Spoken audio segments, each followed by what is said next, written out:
যুবকরা ৩টা ৪টা পর্যন্ত জাস্ট চ্যাটিং করে গার্লফ্রেন্ডের সাথে, ৩টা ৪টা পর্যন্ত।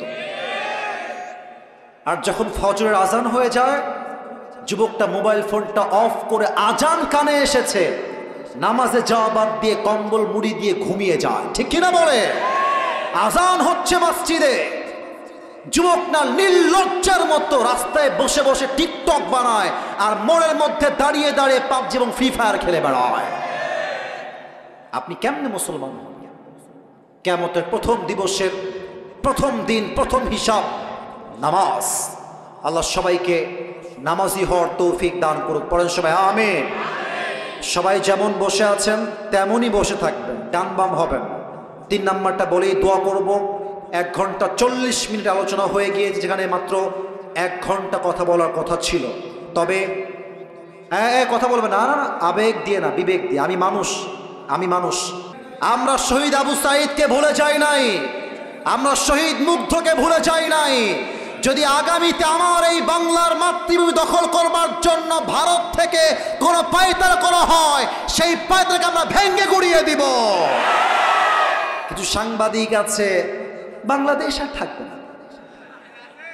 চিনতে পারছো তোমরা সবাই? নাম বলতে হবে না, নাম বললে মানে মুখটা নাপাক হয়ে যাবে। এই বেটাকে দেখলে আমার হকার তো সম্মান হয়ে যায়। একে দেখলে মনে হয় ঢাকার গুলিস্তানে আন্ডার প্যান্ট জাইঙ্গা বিক্রি করলে বেশি মানাবে যুবক ভাই। বেটা, বাংলাদেশ তোমার বাপের কিনা মাটি নাকি? যদি তোমার নিতে হয় চট্টগ্রাম আর ফেনী, আসতে হবে। আসো, খেলা হবে। আর ভারতের এই সমস্ত কুলাঙ্গার সাংবাদিকদেরকে সাইজ করবার জন্য আমার কোনো জেলার প্রয়োজন নাই। আমার যশোরের ধামাল যুবকরা একাই আরাফ হয়ে যাবে।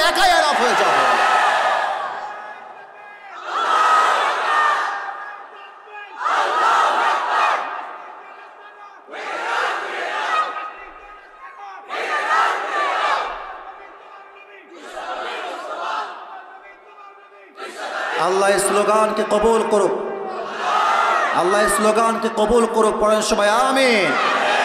তো শুধুমাত্র আপনাকে বলবে ওয়ামান নাবিয়্যুকা তারিফু হাযার রাজুল, আর আপনি বলবেন হুজুর উত্তর তো আমার মুখস্থ, হাযা নাবিয়্যুনা মুহাম্মাদুর রাসূলুল্লাহ সাল্লাল্লাহু আলাইহি ওয়াসাল্লাম। ভুল কথা। কবরের উত্তর জেহেন দিয়ে নয়, ব্রেন দিয়ে নয়। কবরের প্রত্যেকটা উত্তর হবে ঈমান থেকে, অন্তর থেকে। ঠিক কিনা বলেন? 3 নাম্বার প্রশ্ন হবে ওয়ামা দীনু, গৌরব করে বলবেন সবাই আমাদের ধর্মের নাম কি? আরেকবার কোন সবাই, ধর্মের নাম কি? ফেরেশতা বলবে কিরে, এতগুলো প্রশ্ন করলাম একটাও আটকায় না, ব্যাপার কি? আরে জানলো কেমনে? এবার ফেরেশতা বলবে ওয়ামা ইলমুক, what's the source of your knowledge, how do you know that? তুমি জানো কেমনে? এতগুলো উত্তর তোমার সামনে কেমনে সহজ হলো? তোমার জ্ঞানের উৎস কোথায়? আমরা বলবো আমাদের জ্ঞানের উৎস কোথায়? এত আসতে না, জোরে কোন কোথায়? আল্লাহ বলবেন এই ফেরেশতা থামো, আর না, আর প্রশ্ন না, থামো, স্টপ, থামো। এখনই আমার বান্দার কবরটাকে তোমরা জান্নাতের বাগান বানায় দাও। আমার বান্দার কবরটাকে তোমরা 70 গজ লম্বা করে দাও। সবাই কোন সুবহানাল্লাহ। সবাই এবার 2টা হাত তোলেন। সবাই তাকবীর দিবেন না, আমি যেটা বলি সেটা শুনলেই হবে। সবাই মাশাআল্লাহ, রেজ ইউর 2 হ্যান্ডস। সবাই 2 হাত তুলেছেন। আমি আসিফ হুজুর যা বলি খুব মনোযোগ দিয়ে শুনবেন। আমি এসেছি 9টা 20-এ, এখন বাজে প্রায় 10:30। আমার ওয়াজ প্রায় 1 ঘন্টা 10 মিনিট চলছে। কমিটির ভাইরা আমাকে ফর্ম দিয়ে নিয়ে আসছেন। ফর্মে আমি উল্লেখ করেছি আমি 1 ঘন্টা ওয়াজ করব। তবে সব জায়গায় ফর্ম আর নিয়ম দিয়ে চলে না, মাঝে মাঝে ভালোবাসা দিয়েও হিসাব করতে হয়। তা আমি নিয়ত করেছি আজকে 1 ঘন্টা নয়, সর্বনিম্ন 1.5 ঘন্টা ওয়াজ হবে। তবে একটা ওয়াদা চাই সবার কাছে। ওয়াদাটা আমাকে জবান দিয়ে যশোরের সাউন্ডে দিতে হবে। সবাই আগে একটা কাশি দিয়ে গলা ঠিক করেন। আমাকে সবাই ওয়াদা করবেন, হাত স্ট্রং। বলেন সবাই হুজুর। ডান থেকে আওয়াজ আবারও কম পেলাম। বলেন সবাই হুজুর। আমরা যশোরের সন্তান, আপনারে ওয়াদা দিচ্ছি দোয়া শেষ না করে বাসায় যাব না রে। আরে জোরে ক্ষতি হবে, যাব না রে। বলেন সবাই ইনশাআল্লাহ। তাকবীর দেন একটা সবাই, নারে তাকবীর। এখন বাকি আছে আর মোট 3টা বিষয়। এটাই আমার লাস্ট অ্যান্ড ফাইনাল টপিক। এটা আমার ওয়াজের শেষ বিষয়বস্তু। একটা প্রবাদ বাক্য আছে, আপনারা সবাই শুনেছেন আমি জানি, আমার সঙ্গে রিপিট করবেন। আমি প্রথমটা বলবো, শেষটা আপনারে ক্ষতি হবে। শেষ ভালো যার, হ্যাঁ মাশাআল্লাহ মাশাআল্লাহ। আবার কম দেহি, শেষ ভালো যার। আমরা শেষটা ভালোবাসতে চাই এবং শেষটা আমরা দেখাতে চাই। যশোরের সন্তান ওয়াজ মাহফিলে কোনো বক্তার চেহারা দেখার জন্য আসে না, তারা একমাত্র আল্লাহর জন্য মাহফিলে অ্যাটেন্ড করতে চায়। 3টা বিষয়। নাম্বার 1, আপনি যেই দিন ইন্তেকাল করবেন, আপনার লাশ যখন কবরে রাখা হবে, ফেরেশতার মাধ্যমে আল্লাহ রাব্বুল আলামিন সবাইকে একদিন জীবিত করবেন। কেমন করে বোঝার চেষ্টা করেন, একটু দেখেন তো আমার হাতের দিকে। আমি একটা হুইসেল নিলাম, এটা বিড়ি না কিন্তু, আবার অনেকে বিড়ি ভেবে ফেলেছে। হ্যাঁ, আমি যদি এখন নেমে যাই স্টেজ থেকে, রাগ করবেন না আমার কথা, আমি যদি নেমে গিয়ে কারো পকেটে হাত দেই, কিছু লোক এখান থেকেই বের হবে যার পকেট থেকে এখন বিড়ির প্যাকেট বের হবে। মাহফিল শেষ করে যাওয়ার সময় টানতে টানতে বাসায় যাবে, ঠিক কিনা বলে? আচ্ছা, এটা কোনো বিড়ি না, এটা হচ্ছে একটা ট্রাম্পি, হুইসেল, বাঁশি। এখন যে আমরা ওয়াজ করছি যশোরের এই মাহফিলে, ঠিক এই মুহূর্তে 10টা বাজে 30। এই যে তোমরা আবার শুরু করলো আমার ভালোবাসার বাহিরে গিয়ে। চুপচাপ, বিয়ে হবে না কিন্তু, বসো বস বস বস।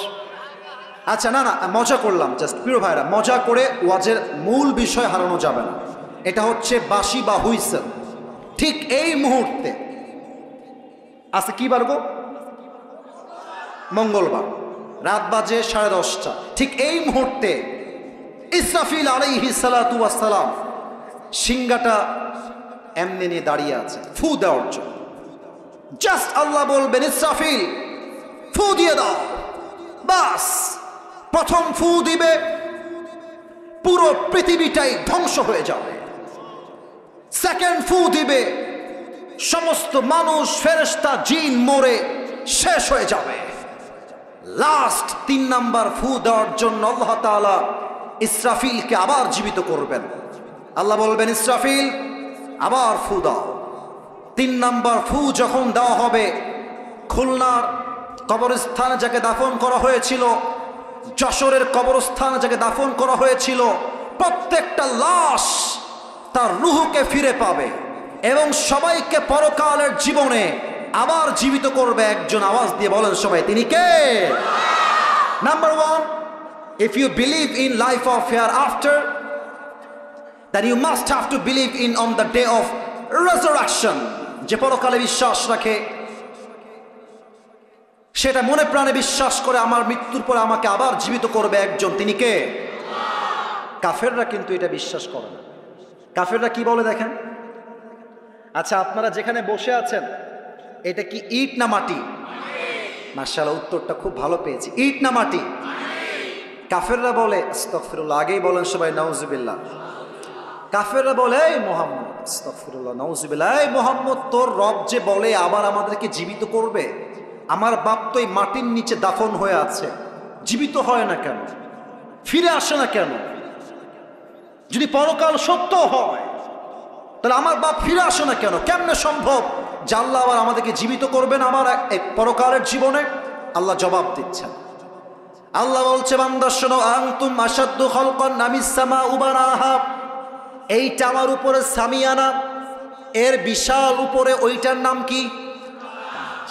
বলেন সবাই, নাম কি? আমার তো মনে হয় যে কয়টা হবে এখানে, আনুমানিক কমপক্ষে 40টা বাঁশ আছে এই সামিয়ানা ধরে রাখার জন্য, অ্যাটলিস্ট 40টা বাঁশ আছে। আচ্ছা, এবার বলেন তো,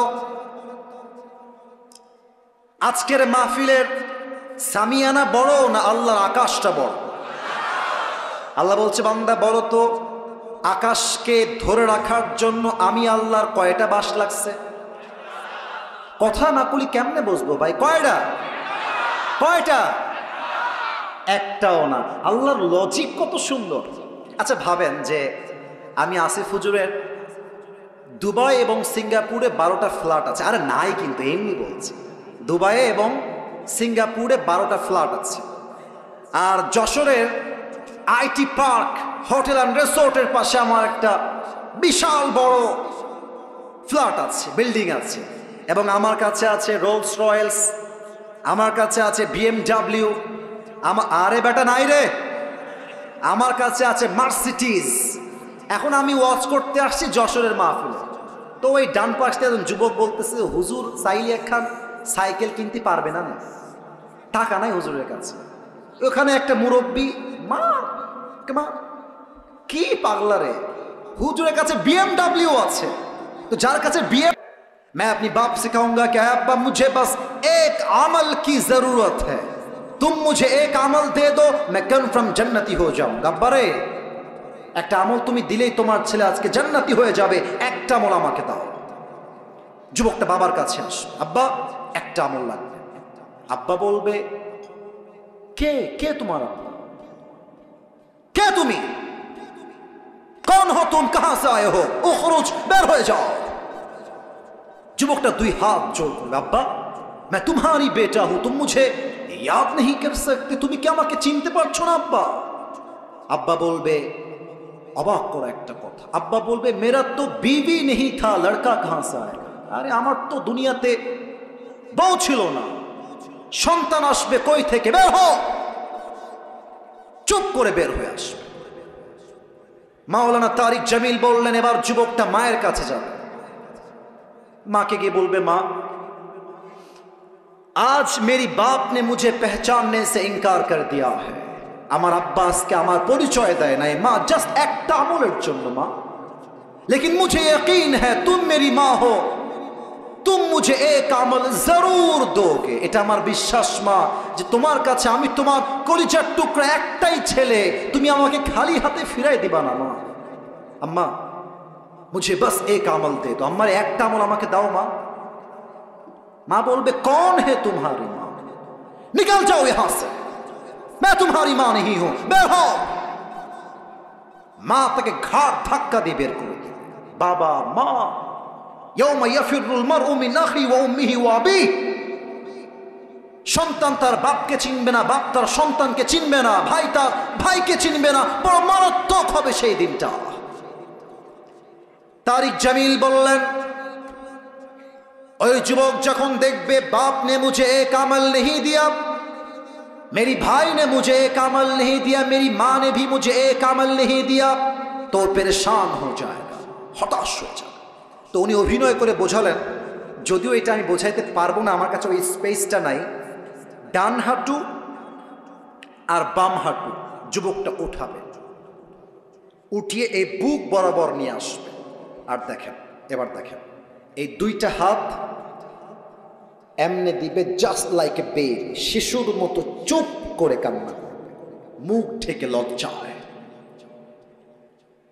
যখন সে কান্না করছে, হঠাৎ করে একজন যুবক আসবে তার কাছে, এসে বলবে, আরে ভাই तुम रो क्यों रहे हो, तुम्हारी आंखों में आंसू क्यों है, मुझे बताओ, हो सकता है कि मैं तुम्हारी मदद कर भी सकता हूं। अरे भाई আমারে বলো তোমার কি লাগবে, হতে পারে আমি তোমার জন্য সহযোগিতার হাত বাড়াতেও পারি।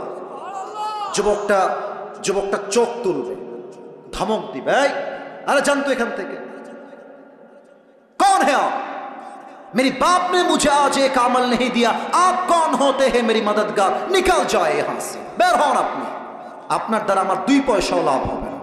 अरे भाई बताइए तो सही कि आपको क्या चाहिए, কি লাগবে বলেন না আপনি আমাকে। যুবকটা বলবে, ভাই मेरी दोनों अमल आज बराबर हो गया है, अगर मैं जन्नत में जाना चाहूं तो मुझे बस एक अमल की जरूरत है, if I get on this I will enter in the paradise. भाई रे, একটা আমলের জন্য আজকে আমার জান্নাতের ফয়সালা হচ্ছে না, একটা আমল হলেই জান্নাত। যুবক বলবে, আর ইউ শিওর, আপনি কি শিওর যে আপনার একটা আমল হলেই জান্নাতি? অবশ্যই ভাই, একটা আমল হলেই জান্নাতি।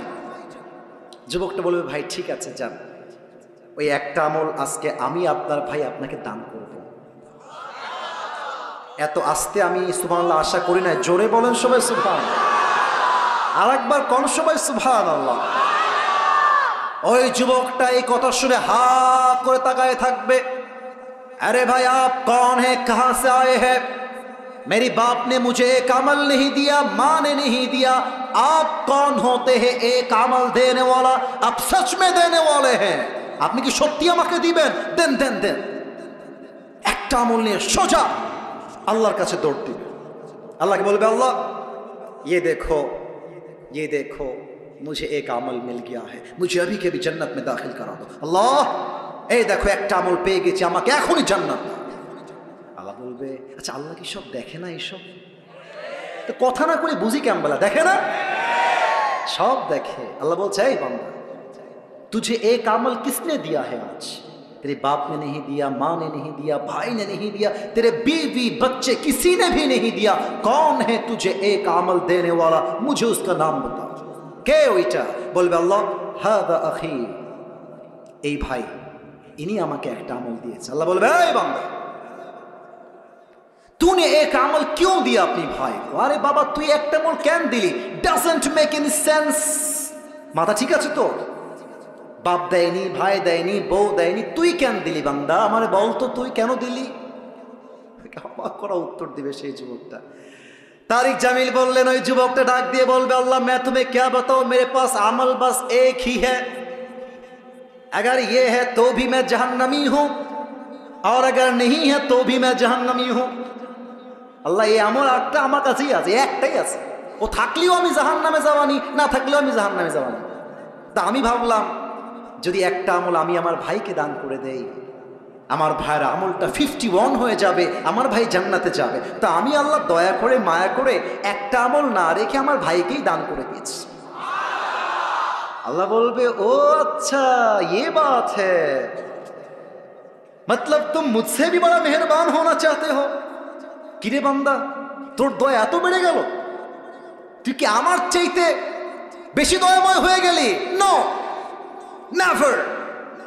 আমার মতো আনার রহমান, আনার রহিম, I am the most merciful, I am the most gracious, I am the most kindful Lord। मुझसे बड़ा मेहरबान और कोई नहीं हो सकता। आज तुझे एक अमल मिल गया है, 51 हो गया है, जा तू जन्नत में चले जा, लेकिन तू अकेले जन्नत में मत जाना। जिसने तुझे एक अमल दिया है तू भी जन्नत में जा, अपनी भाई को साथ लेकर दोनों जन्नत में चले जा। আল্লাহ বলবে, বান্দা তোর দয়ার চাইতে আমি আল্লাহর দয়া আরো বিশাল আকাশ সমান। আজ তোর আমল নামা 51 হয়ে গিয়েছে, 51 হয়ে গিয়েছে, যা তুই জান্নাতে যা।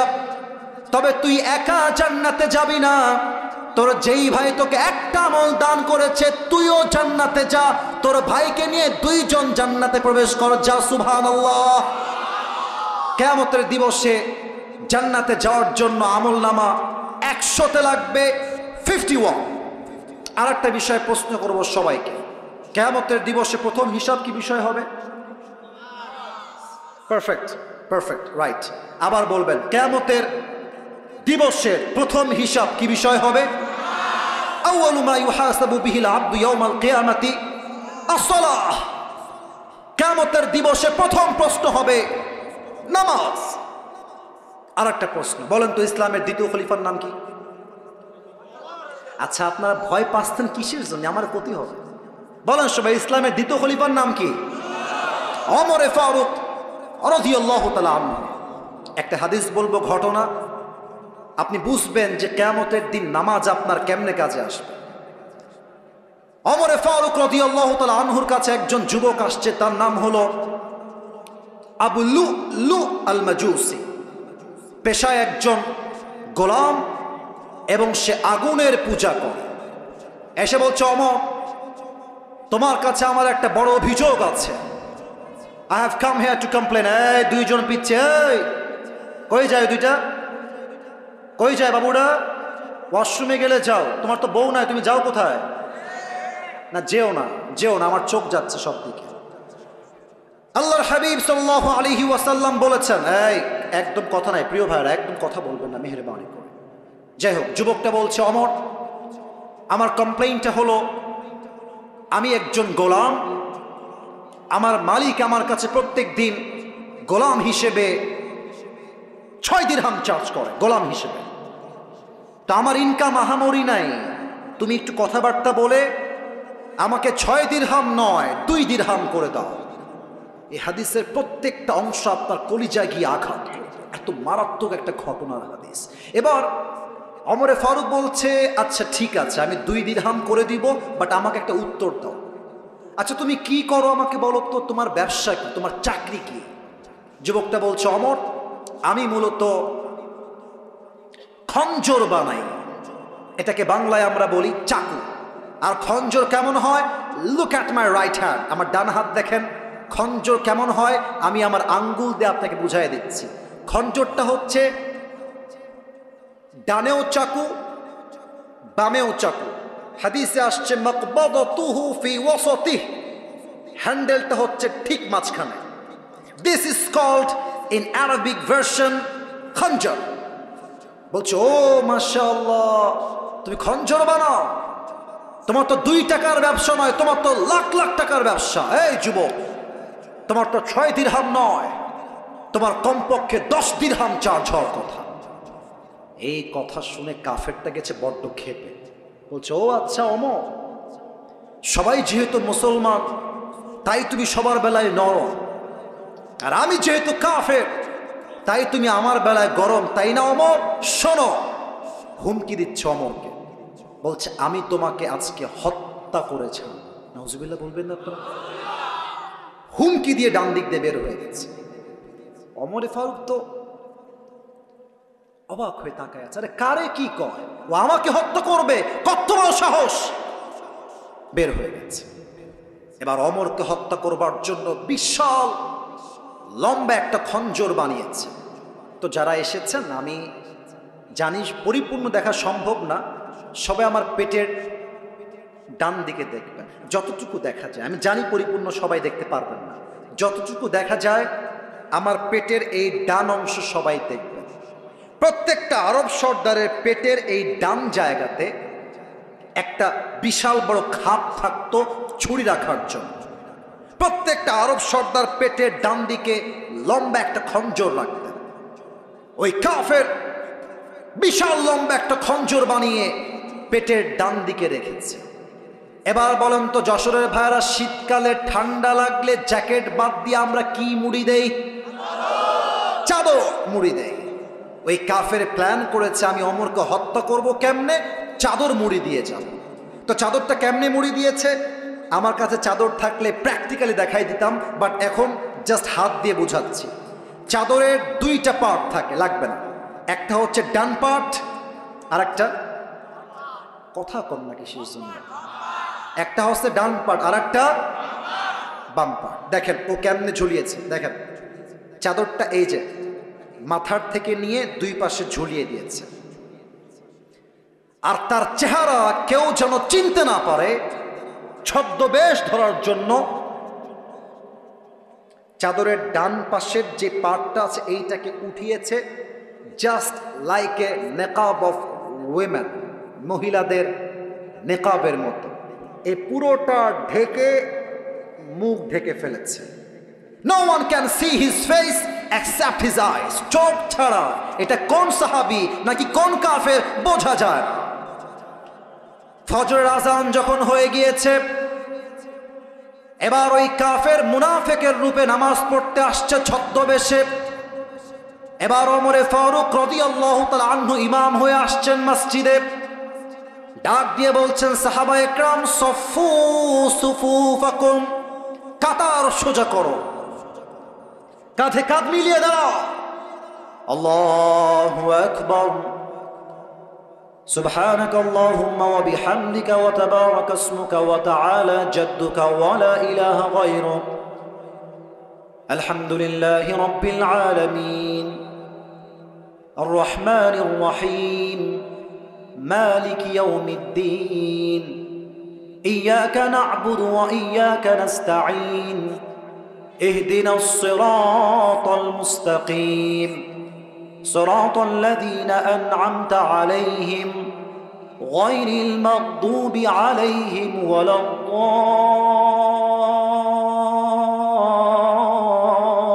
الضالين الله أكبر ওমর ফারুক রাদিয়াল্লাহু তাআলা আনহু নামাজ শুরু করে দিয়েছেন সানা পাঠ করেছেন সূরা ফাতিহা পাঠ করেছেন সূরা ফাতিহার পরে লম্বা একটা কিরাত মিলিয়েছেন কিরাত যখন শেষ হয়ে গিয়েছে ওমর ফারুক রাদিয়াল্লাহু তাআলা আনহু এবার আল্লাহু আকবার রুকুতে চলে গিয়েছেন আর মুয়াজ্জিনের পাশেই দাঁড়িয়ে আছে মুনাফিক নাম হলো আবু লুলু আল মাজুসি যখনই ওমর ফারুক রুকুতে গিয়েছে সে আর রুকুতে যায় নাই এক লাফ দিয়ে ওমরের সামনে দাঁড়িয়ে গিয়েছে আর ওলামা ইকরাম এখানে আছেন আপনারা জানেন হাদিসে আসছে কানু ইউসাল্লুনা বিগালাস সাহাবা ইকরাম সেই সময়ে ফজরের নামাজ পড়তেন অন্ধকার সময় কেউ কাউকে দেখতে পারতেন না হামিকে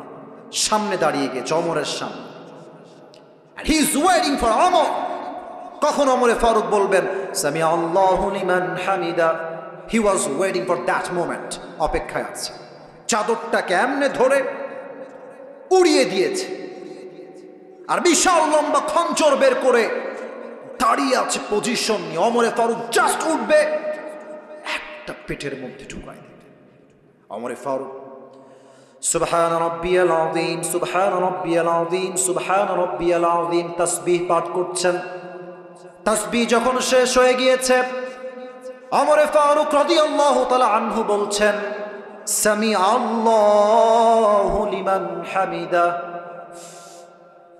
যখনই এটা বলেছে আর ওই কাফের এটাও চাকু মাঝখানে হ্যান্ডেলটা ধরে ওমর ফারুকের পেটের ডান দিক থেকে নিয়ে এমন একটা পোঁচ দিয়েছে এখান থেকে ধরে আবার একটা পোঁচ দিয়েছে আবার ধরে আবার একটা পোঁচ দিয়েছে হাদিসে আসছে 3টা ছুরির আঘাতে পুরো পেট কেটে ওমর ফারুকের নাড়ি ভুড়িগুলো সব বাহিরে গলগল করে বের হয়ে গেছে ওমর ফারুক নামাজের মধ্যে চিৎকার দিয়ে বলছেন কতালানি আল কালব কতালানি আল কালব আমাকে একটা কুকুর হত্যা করেছে কে কোথায় আছো আমাকে বাঁচাও অজ্ঞান হয়ে পড়েছে আর ওই কাফের ওমর ফারুককে 3টা ছুরাঘাত করে পেছন দিক থেকে পালিয়ে যাচ্ছে সাহাবা একরাম কয়েকজন নামাজের মধ্যেই বলছে হুজুহু ধরো ধরো 7 জন মিলে ধরতে গেছে ওই কাফেরকে আর ওই কাফের অন্ধকারের মাঝে যাকে সামনে পেয়েছে ছুরি দিয়ে কারো গলায় কারো নাকে কারো কপালে কারো বুকে কারো পেটে ইচ্ছা মতো ছুরি চালিয়েছে হাদিসে আসছে 7 জন সাহাবী নামাজরত অবস্থায় ওই জায়গাতেই স্পট ডেথ ওই জায়গাতেই শহীদ হয়ে গেছে ওমর ফারুক অজ্ঞান হয়ে পড়ে গিয়েছেন আরেকজন সাহাবী খলিফা হয়ে ইমাম হয়ে দাঁড়িয়ে গিয়েছেন নামাজ যখন শেষ হয়ে গিয়েছে আসসালামু আলাইকুম ওয়া রাহমাতুল্লাহ আসসালামু আলাইকুম ওয়া রাহমাতুল্লাহ নামাজ শেষ হতে দেরি সাহাবীর এক দৌড় দিয়ে গিয়ে ওমরের কাছে দাঁড়িয়ে গিয়েছে মালাকা ইয়া ওমর মালাকা ইয়া খলিফাতুল মুসলিমিন কি হলো আপনার হে ওমর কি হলো আপনি কি আপনার কি হয়েছে ওঠেন ওমর ফারুক আর কথা বলছেন সাহাবা একরাম অস্থির হয়ে চিৎকার করছেন আইনা তাবিব ডাক্তাররা কোথায় সবাই আসেন দৌড় দিয়ে ডাক্তাররা কোথায় ডাক্তাররা এসেছে ডাক্তাররা এসে দেখছে ওমর ফারুক আমার দিকে দেখেন সবাই ঠিক এইভাবে চিত হয়ে উল্টে জাস্ট পেট কেটে নাড়ি ভুড়িগুলো সব বাহিরে বের হয়ে আছে আর ওমর ফারুক এভাবে চিত হয়ে শুয়ে আছে তো ডাক্তাররা এসে প্রথমেই ওমর ফারুকের পিঠের 2 দিকে হাত দিয়ে হালকা করে তুলেছে আর একটা পানির বোতল নিয়ে আসছে বা পেয়ালা নিয়ে আসছে এই ঠোঁট নিচের দিকে দিয়েছে, এই ঠোঁট উপরের দিকে দিয়েছে। এক ঢোক পানি ওমর ফারুক রাদিয়াল্লাহু তাআলা আনহুর মুখের মধ্যে দিয়েছে। ও হাদিসে আসছে, ওই এক ঢোক পানি যখন ওমরের গলা দিয়ে নেমেছে, গলা দিয়ে নেমে বুক দিয়ে নেমে পেটটা এত পরিমাণে কেটে গেছে যে সবগুলো পানি বের হয়ে পেট দিয়ে সবগুলো পানি বাহিরে গলগল করে বের হয়ে গেছে। এক ঢোক পানিও তার দেহে আটকায় নাই। সাহাবা একরাম বলছে পানি দিয়ে কাজ হবে না, লেটস ব্রিং দ্য মিল্ক, দুধ নিয়ে আসো, দুধ নিয়ে আসো। দুধ নিয়ে আসছে। ওমরে ফারুককে উঠিয়ে এবার তার মুখের মধ্যে দুধের এক ঢোক দুধ দিয়েছে। দুধ গলা দিয়ে ঢুকে বুক দিয়ে নেমে পেট এত পরিমাণ কেটে গেছে ওমরে ফারুক রাদিয়াল্লাহু তাআলা আনহু, সবগুলো দুধ পেট দিয়ে গলগল করে বাহিরে বের হয়ে গেছে। এই দৃশ্য দেখে সাহাবা একরামদের কারো চোখে পানি আর আটকায় না, সব সাহাবীরা কান্না করছে। বুঝে গেছে ওমরে ফারুক হয়তোবার কখনো ফিরে আসবেন না, এটাই তার জীবনের শেষ মুহূর্ত ছিল। এবার আমার চোখটা সবাই দেখেন, আমার চোখটা সবাই দেখেন। এক সাহাবী দূর থেকে দেখছে ওমরে ফারুক, তার চোখটা it's a very little bit, জাররা অ্যামাউন্ট, একদম ছোট্ট করে চোখটা একটু খুলেছে। আমার চোখ দেখেন একটু, it's a very little bit, একদম সামান্য, ভেরি জাররা অ্যামাউন্ট, ছোট্ট। কেউ দেখে নাই, ওই সাহাবী দেখেছে। ওই সাহাবী চিৎকার দিয়ে দূর থেকে বলছে মালাকা ইয়া ওমর, মালাকা ইয়া ওমর, মালাকা ইয়া ওমর। দৌড় দিয়ে আসছে, এ ওমর কি হয়েছে আপনার, আমাকে বলেন কি লাগবে, আমি আপনাকে দিব। সব সাহাবীরা দৌড় দিয়ে আসছে। ওমরে ফারুক কিছুই বলছে না, একবার কান একবার ঠোঁট, একবার কান আর একবার ঠোঁট ইঙ্গিত করছে। ওই সাহাবী বুঝে গেছে ওমরে ফারুক তার শেষ ওসিয়ত আমার কানে কানে বলতে চায়, আমি দৌড় দিয়ে যাই শোনার জন্য। ওই সাহাবী যখন তার কানটা বাড়িয়ে দিবে ওমরে ফারুক রাদিয়াল্লাহু তাআলা আনহুর মুখের কাছে, ওই সাহাবী মনে মনে ভাবছেন ওমরে ফারুক হয়তোবা তার জীবনের শেষ কথা বলবেন, তোমরা আমার বউকে দেখে রেখো, তোমরা আমার রাজ্যের সব সম্পদ দেখে রেখো, তোমরা আমার সন্তান আমার মাকে দেখে রেখো। হয়তো এটাই হবে তার লাস্ট এবং শেষ ওসিয়ত। এই চিন্তা করে ওই সাহাবী ওমরে ফারুক রাদিয়াল্লাহু তাআলা আনহুর মুখের কাছে তার কানটা বাড়িয়ে দিয়েছে। ওমরে ফারুক রাদিয়াল্লাহু তাআলা আনহু জীবনের শেষ মুহূর্তে পদার্পণ করেছেন। পেটের এই দুইটা জায়গা কেটে ফেড়ে গিয়ে নাড়ি ভুঁড়িগুলো সব বের হয়ে গিয়েছে। জীবনের শেষ মুহূর্তে ওমরে ফারুক রয়েছেন। আর ওই সাহাবীর কানে কানে ওমরে ফারুক জীবনের শেষ কথা জিজ্ঞেস করছেন, ডাক দিয়ে বলছেন, ও আমার সাহাবী, বাবার খবর দরকার নাই, মায়ের খবর দরকার নাই, রাষ্ট্রের কোনো খবর আমার কোনো প্রয়োজন নাই, আমাকে জাস্ট একটা খবর দাও। আসল্লান নাস, আসল্লান নাস, আসল্লান নাস, আমাকে বলো আমি ওমর যখন অজ্ঞান হয়ে গেলাম ছুরিকাঘাত খেয়ে, আমাকে জাস্ট একটা খবর দাও। আমার অজ্ঞান হওয়ার পরে সাহাবায়ে কেরাম সেই নামাজটা জামাতের সঙ্গে আদায় করেছে কিনা এই খবর দাও, এই খবর নিয়ে আমি আল্লাহর কাছে ফিরে যাব। আপনি বুঝতেছেন নামাজ কাকে বলে? আপনি বুঝতেছেন? আরে এমন একজন সাহাবী যাকে আল্লাহর হাবিব দুনিয়াতে জান্নাতের টিকিট কনফার্ম করে দিয়ে গেছেন দুনিয়াতে। এই সাহাবী মরার সঙ্গে সঙ্গে জান্নাতি হয়ে যাবে, আল্লাহ রাসূল বলেছেন। ওই সাহাবী তার জীবনের শেষ মুহূর্তে সব ভুলে গেছে, নামাজকে ভুলে নাই, নামাজকে ভুলে নাই। আজকালকার যুবকরা যারা এসেছো, তোমরা আমার কথায় রাগ করো না। যুবকরা 3টা 4টা পর্যন্ত জাস্ট চ্যাটিং করে গার্লফ্রেন্ডের সাথে, 3টা 4টা পর্যন্ত।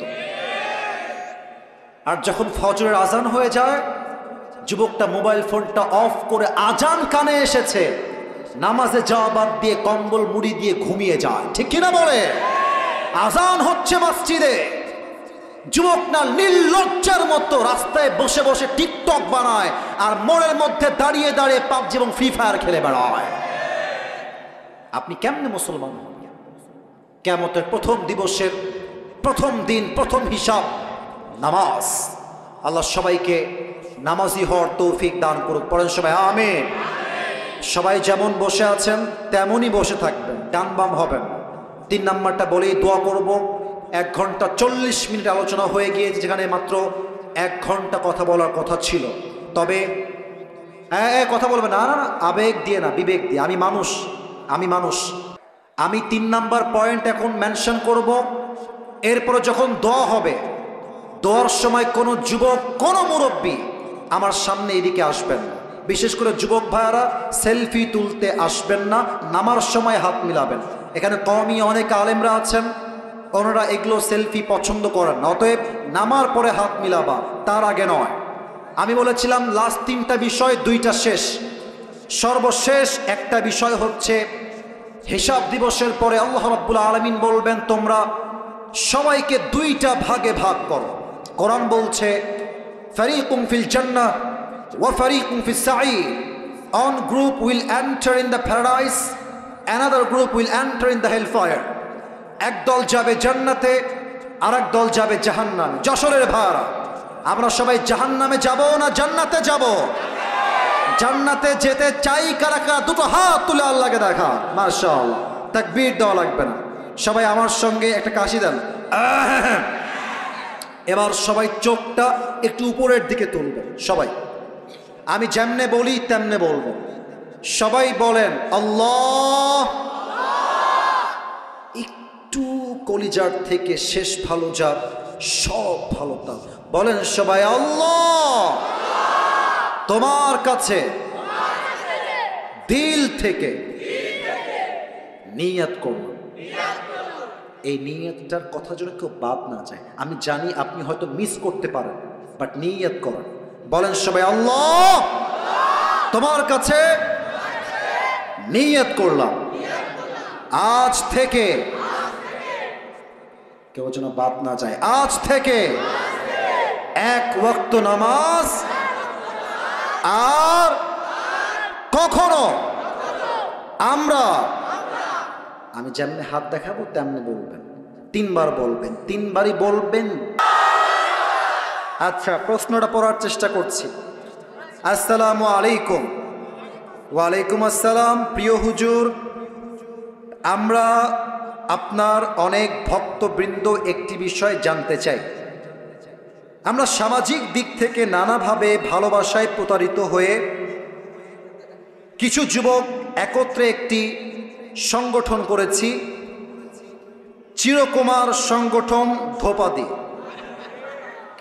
এই ভালোবাসায় প্রতারিত যুবকদের উদ্দেশ্যে আপনার মতামত দিবেন। আমাদের সমস্যা বাড়ছে এবং সংগঠন ও আমাদের সদস্য বাড়ছে, সংগঠন বড় হচ্ছে। আমাদের একটি প্রশ্ন, আমরা কি এভাবে সারা জীবন চিরকুমার থাকতে পারবো? ইসলাম এই বিষয়ে কি বলে? মাথায় রাখবেন, আপনাদের ঈমান এতটা তাজা হয় নাই যে আপনারা বউ বাদ দিয়ে নিজেকে কন্ট্রোল করতে পারবেন। মনে রাখবেন, বিয়ে হচ্ছে ইসলামে একটি সুন্নাহ। আন-নিকাহু মিন সুন্নতি ওয়া মান রাগিবা আন সুন্নতি ফালাইসা মিন্নি। আল্লাহর হাবিব বলেছেন, বিয়ে হচ্ছে আমার একটা সুন্নাহ, যে আমার সুন্নত থেকে মুখ ফিরিয়ে নেয় সে আমার উম্মতের অন্তর্ভুক্ত হতে পারে না। তবে তোমরা একটা কথা ঠিকই লিখেছ, মেয়েরা বেশিরভাগ ক্ষেত্রে ধোঁকা দেওয়ায় খুবই এক্সপার্ট। আমি জানি না যে মেয়েরা কেন এটা করে। আমি যুবকদেরকে ধোয়া তুলসী পাতা বলবো না, তবে আমি এতটুকু বলবো, যুবকদের চাইতে কমপক্ষে 30% মেয়েরাই বেশি চিটিং করে যুবক ভাই। কারণ হলো, মেয়েরা, অনেক মুরব্বীরা আছেন, আমার মায়েরা আমার কথা শুনছেন, বোনেরাও শুনছেন। আমি সবাইকে বলবো, with due respect, I am your well wisher. আমি আপনার কল্যাণকামী বোন, আমি আপনার শত্রু নই। আমার কথা একটু বুঝবেন। মেয়েরা ভাবে জামাইয়ের কাছে টাকা থাকলেই মনে হয় সুখ পাওয়া যাবে। এজন্য হাজার হাজার লাখো মেয়ে জাস্ট টাকার লোভে নিজের পছন্দের যুবককে বাদ দিয়ে টাকলার সঙ্গে বিয়ের পিড়িতে বসে যায়। আর একটা কথা আমি মেয়েদেরকে বলতে চাই, আপনার বয়স মাত্র 19, মাত্র 20, আপনি আমার কলিজার টুকরা যুবককে ছ্যাঁকা দিয়ে ব্যাকা করে টাকলার সঙ্গে বিয়ের পিড়িতে বসবেন, আপনি জীবনে সব পাবেন, মনের শান্তি আপনি কোথাও খুঁজে পাবেন না। অ্যান্ড থার্ড কথা, যারা এই সংগঠন করছো, আজ তোমাদের সংগঠনকে তোমরা ভেঙে ফেলবা। ইসলামে কোনো বৈরাগিতা নাই, ইসলামে এই সমস্ত চিরকুমার সংগঠন নয়। ইসলাম শেখায় তোমার চরিত্র রক্ষার জন্য তোমাকে প্রথম কাজ বিয়ের পিড়িতে বসতে হবে। আর আরেকটা আফসোসের কথা, এটা শুনলে হয়তো আমার কলিজার টুকরা আব্বা জানরা একটু মাইন্ডে নেবেন, আমি জানি। আমি নিজেও তো একজন যুবক, আমি খুব খেয়াল করেছি বিয়ের সময় মেয়ের বাবা যুবকের তাকওয়া, চরিত্র, দাড়ি এবং নামাজের চাইতে এইটাকে সবচেয়ে বেশি গুরুত্ব আরোপ করে। আমার তো মনে হয় যে কোনো মেয়ের বাপ প্রথমে জিজ্ঞাসা করে বসবে, বাবা সব বাদ দাও, পেহলে ইয়ে বাতাও कि तुम कितने पैसे कमाते हो। আর কিছু মেয়ের বাবা মনে করেন যে মেয়েকে যদি আমি টাকাওয়ালার সঙ্গে বিয়ে দেই আমার মেয়েটা চিরসুখী হয়ে যাবে। ভুল ধারণা। বিয়ের ক্ষেত্রে একজন প্রতিষ্ঠিত যুবকের চাইতে একজন বেকার যুবক হাজার গুণ বেশি উত্তম। আপনি বলবেন হুজুর আমি আপনার কথা মানি না। কেন মানবেন? আমার কথা শোনেন। যারা প্রতিষ্ঠিত হয়ে বিয়ে করে তাদের একটা টাকার গৌরব থাকে, অহংকার থাকে, এজন্য তারা মাঝে মাঝে বউকে সস্তা পণ্য মনে করে। আর যেই যুবকের কাছে বেকার না, যে যুবকটা বেকার, শূন্য পকেটের যুবক, ওই যুবককে তার শূন্য অবস্থায় যেই নারী হালালভাবে হাত ধরবে, মাথায় রাখবেন যুবকটা আজকে জিরো হতে পারে, কালকে সে হিরো তো হতে পারে। আপনি আজকে বেকার যুবক বলে কাউকে রিজেক্ট করবেন না, যান সহযোগিতার হাত বাড়িয়ে দেন। আপনি আজকে যেই সরকারি চাকরিজীবীর জন্য একজন মেয়ের পছন্দের পুরুষকে বাদ দিয়ে আরেকজনকে বিয়ে দিচ্ছেন, মাথায় রাখবেন এমন একটা দিন আসবে এই যুবক ওই মুরব্বী টাকলার কোম্পানির বস হবে, আর আপনি সারাদিন আফসোস করে বেড়াবেন। আল্লাহ আমার আব্বা জানদেরকে বোঝার তৌফিক দান করে। পড়েন সবাই আমিন। না তাকবীর না, পড়েন সবাই আমিন। অতএব এই চিরকুমার সংগঠন এইসব বাদ দিয়ে দাও। আমাদের একটাই কথা, আগামীতে আমরা বউ ছাড়া একদিনের বসবাস করতে পারবো। আল্লাহ আমার যুবক ভাইদেরকে নেককার দিনদার বউ দিয়ে দিক। পড়েন সবাই আমিন। আসলে সত্য কথা বলতে অনেক প্রশ্ন আসছে, আপনারা রাগ করবেন, এই জন্য আমি আর পড়বো না, আমি দোয়ার দিকে যাব এখন। সকলেই ভাই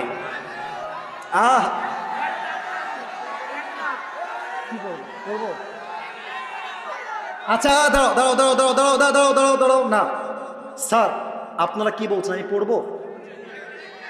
স্যার পড়বো এটা আমরা? আচ্ছা আচ্ছা আচ্ছা, পারমিশন পাওয়া গেছে, নারায়ে তাকবীর। আচ্ছা ঠিক আছে, এই থামো, আবেগ দিয়ে নয় বিবেক দিয়ে কাজ করতে হবে। তাকবীর দাও, নারায়ে তাকবীর। আসসালামু আলাইকুম ওয়া রাহমাতুল্লাহ। ওয়া আলাইকুম আসসালাম। কি যে প্রশ্ন করছে আল্লাহ মাবুদ ভালো জানে। হুজুর কিভাবে যে লিখি, কেমনে লিখি, আমার বিয়ের বয়স পার হতে যাচ্ছে, এইদিকে আমার পড়ালেখা শেষ হতে যাচ্ছে, বাসায় বিবাহের কথা বলতে পারি না লজ্জায়, বাসায় শুধু একটুতেই বলে যে আমার এই বান্ধবীর বিয়ে, ও বান্ধবীর বিয়ে, এমন কথা বলার পরও আমার বিয়ের ব্যাপারে বাসায় কারো কোনো মাথা ব্যথা নেই। এই ব্যাপারে আপনি কিছু বলুন। এটা আমার একজন লিখেছেন, ধোপাদি গ্রামের একেবারেই অসহায় একজন যুবতী নারী, আমার বোন প্রশ্ন করেছেন। এটা অবশ্যই পড়তে হবে, সবাই পড়েন আলহামদুলিল্লাহ। তার মানে আমার বোন বুঝে গিয়েছেন শুধুমাত্র শিক্ষা দিয়ে চরিত্র রক্ষা হয় না, বিয়ের দ্বারাই চরিত্র রক্ষা হয়। তো আমি আমার বোনকে বলবো, আমার প্রিয় বোন, আপনি আপনার আব্বা আম্মার হাতে পায়ে ধরে বোঝান আপনার আব্বা আম্মাকে বলেন যে বাবা তুমি আমাকে বিয়ে দাও, তুমি বিয়ে না দিলে আমার চরিত্র নষ্ট হয়ে যাবে। যদি আপনার চরিত্র নষ্ট হচ্ছে দেখার পরেও, এই কথা যুবকদের জন্য বলছি এবং বাধ্য হয়ে বলছি, যদি তুমি দেখো তোমার বাপ মা দেখছে তুমি জেনায় জড়াচ্ছ, তোমার বাপ মা দেখছে তুমি হারাম প্রেম করছো, তবুও তোমাকে বিয়ের জন্য রাজি হচ্ছে না, সেই ক্ষেত্রে আমি আসিফ হুজুর বলে গেলাম এখানে বাপ মায়ের মতের চাইতে বিয়েটা 1000 গুণ বেশি উত্তম হয়ে যাবে। কারণ আমি আমার বাপের কথা শুনতে গিয়ে জেনায় জড়াতে পারবো না। কিয়ামতের দিন আমার আব্বা আমার বিপক্ষে চলে যাবে, আর আমি আমার জেনার জন্য জাহান্নামে প্রবেশ করব, ঠিক কিনা? এজন্য আমার প্রিয় বোন, আব্বা আম্মাকে বোঝান, আলেম ওলামা নিয়ে যান, আব্বা আম্মাকে বলতে বলেন বিয়ে দিলে দিবে, নয় পছন্দের পুরুষকে বিয়ে করে বাড়ি থেকে চলে যাবেন একেবারে। আমরা হারাম চাই না, আল্লাহর জমিনে আমরা হালাল নিয়ে বাঁচতে চাই। আল্লাহ প্রত্যেকটা যুবককে হালালে আসার তৌফিক দান করুক, পড়েন সবাই আমিন। যারা মোবাইল বের করে আছেন মোবাইলটা নামায় ফেলেন, দোয়ার সময় মোবাইল দিয়ে ভিডিও হবে না। এই সাদা সাদা সাদা বামে ওই যে সাদা ভাই, কেউ যাবেন না, দোয়া হবে। এই যে এদিকে এদিকে আমার দিকে সবাই তাকবীর দেন, নারায়ে তাকবীর। দোয়ার সময় কোনো বিশৃঙ্খলা করবেন না, নয় আমি আসিফ হুজুর খারাপ মন নিয়ে বাসায় ফিরে যাব। আমি বলছি আমার পুরো বছরের আজকের মাহফিল ছিল ঐতিহাসিক এবং সেরা মাহফিল। আমার এই মাহফিলকে আল্লাহ তাআলা তার সন্তুষ্টির ওয়াসিলা হিসেবে কবুল করুক, পড়েন সবাই আমিন। তোমরা দাঁড়িয়েছো কেন? তোমরা দাঁড়িয়ে দাঁড়া, কোনো কথা বলবেন না, no talk, sit down, no talk, sit down, বসো বসো। আমার আব্বা জানরাও চুপচাপ বসে থাকবেন, মেহেরবানি করে। না, আমাকে আর কোনো আবদার করাই যাবে না। এই পুরো বছরে আজকে সবচেয়ে বেশি ওয়াজ করেছি, একটা কথাও বলবো না। আলহামদুলিল্লাহি রাব্বিল আলামিন, والصلاة والسلام على سيد الأنبياء والمرسلين وعلى آله وأصحابه أجمعين